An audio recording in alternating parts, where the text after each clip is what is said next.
Hasta aproximadamente los 8 años el cerebro está en fase de crecimiento y al comenzar la maduración sexual comienza a modificar su estructura, siendo la amígdala cerebral y el núcleo accumbens las dos regiones que más cambios sufren.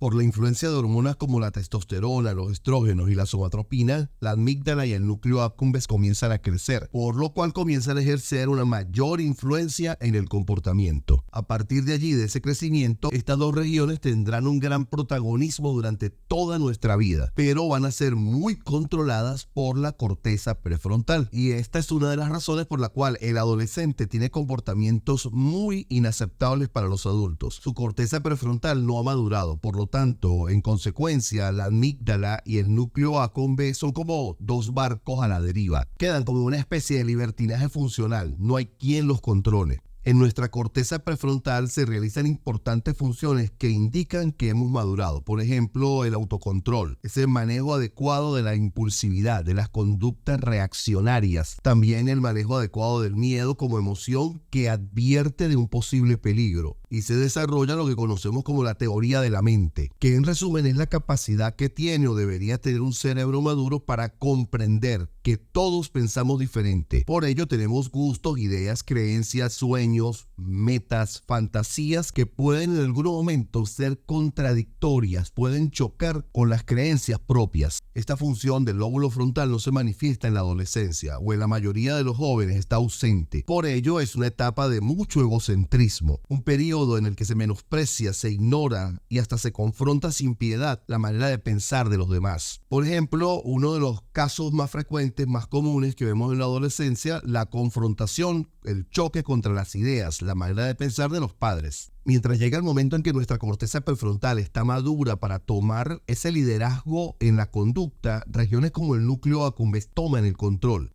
Lo normal en nuestras vidas es que exista un equilibrio, armonía entre las funciones del núcleo accumbens y las funciones de la corteza prefrontal. Es decir, que haya un equilibrio entre las conductas de riesgo y las conductas prudentes. Sin esta combinación es imposible tener vidas divertidas y al mismo tiempo exitosas. Hay miles de momentos en la vida que se hace necesario el secuestro amigdalino para evitar lo que Camilo Cruz llama parálisis por análisis. Al ser secuestrada o inhibida la función de la corteza prefrontal, el núcleo accumbens queda al mando, haciendo que seamos atrevidos. Estando en esta posición cerebral, mental, es cuando entonces nos lanzamos, nos atrevemos a comenzar nuevos negocios, nuevas relaciones, a hacer cosas divertidas. Muchas de ellas que antes éramos incapaces de hacer por algún temor. Temor a la muerte, temor al fracaso, temor a la burla, temor al rechazo. Al estar en esa posición de secuestro en el que la corteza prefrontal no puede analizar las situaciones, es cuando entonces el núcleo accumbens puede tomar el control y decirnos algo así como que luz verde, atrévanse a hacer, digamos, locuras. Y eso que llamamos locuras muchas veces son ingredientes, son elementos necesarios para alcanzar el éxito.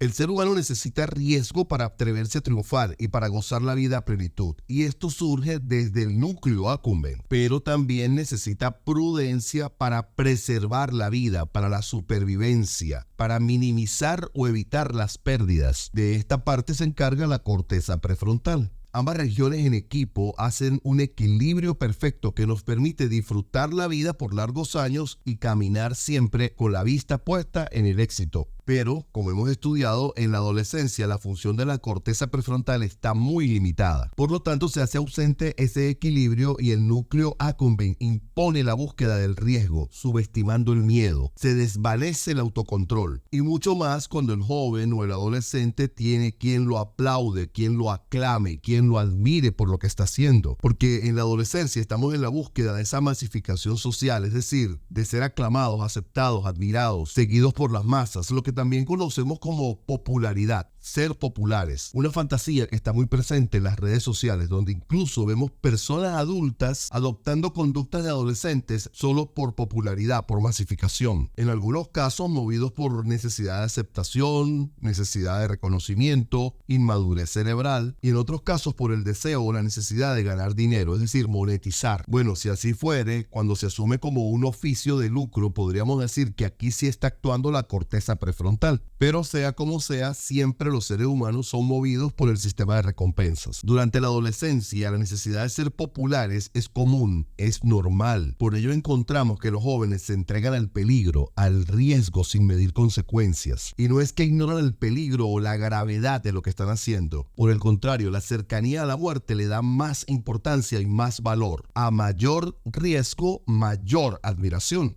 El miedo que genera la amígdala cerebral se convierte en un factor, en un agente de motivación. En un cerebro maduro, el miedo, emoción generada en la amígdala, lleva a que la corteza prefrontal tome medidas de precaución. Pero al no tener una corteza prefrontal madura, ¿qué va a ocurrir? Ese miedo, sumado a la descontrolada búsqueda de riesgo, lleva al adolescente a acciones de peligro que lo pueden conducir a accidentes y hasta la propia muerte. Pero para el adolescente eso no importa, porque al sobrevivir la recompensa será grande. Desde adentro habrá mucha dopamina, desde afuera mucha admiración, lo cual se va a convertir en más dopamina. Y esta es una de las razones por las cuales los adolescentes no comulgan con los adultos. Para el adulto, desde su corteza prefrontal madura, el adolescente es un ser irracional que no asume su casi obligatoria manera de comportarse. El adolescente es un irresponsable que no piensa en su futuro. Y obvio, es así. Los adolescentes son seres irracionales a los que solo les interesa el placer en el presente. Para ellos no hay interés en el futuro. No existe el futuro. Ellos no pueden ser diferentes porque no tienen un cerebro que les permita ser diferentes. Están simplemente respondiendo a la naturaleza de su sistema nervioso. Por su parte, para los jóvenes, los adultos son fastidiosos y aburridos. Porque el adulto desde la corteza prefrontal madura analiza las cosas, entonces muchas veces se limita de hacer aquello que para el adolescente es divertido. Y esto hace que el adulto no genere empatía. Esto se traduce como que un adulto no estimula la producción de oxitocina en un adolescente. ¿Y cómo interpretan los padres el que sus hijos dejen de producir oxitocina? Sencillamente, mi hijo no me ama, mi hija me ha dejado de amar. No le ha dejado de amar como un acto espiritual. Sencillamente dejó de estar inundada químicamente por una neurohormona, la oxitocina, y por ello su conducta es diferente. Ya no hay la misma empatía con los padres, la misma empatía con los abuelos, la misma manifestación de afecto. Pero no es que dejó de amar, es que ahora químicamente su cuerpo está funcionando diferente. Entendamos que a los adolescentes se les hace casi imposible conectar con los adultos, porque en los adultos ellos no encuentran admiración, no encuentran respeto, no encuentran aplausos, tampoco encuentran comprensión. Por el contrario, el adulto desde su corteza prefrontal madura lo que ofrece es regaño, exhortación, crítica, censura, correctivos. En la mente del adolescente se traduce como dolor.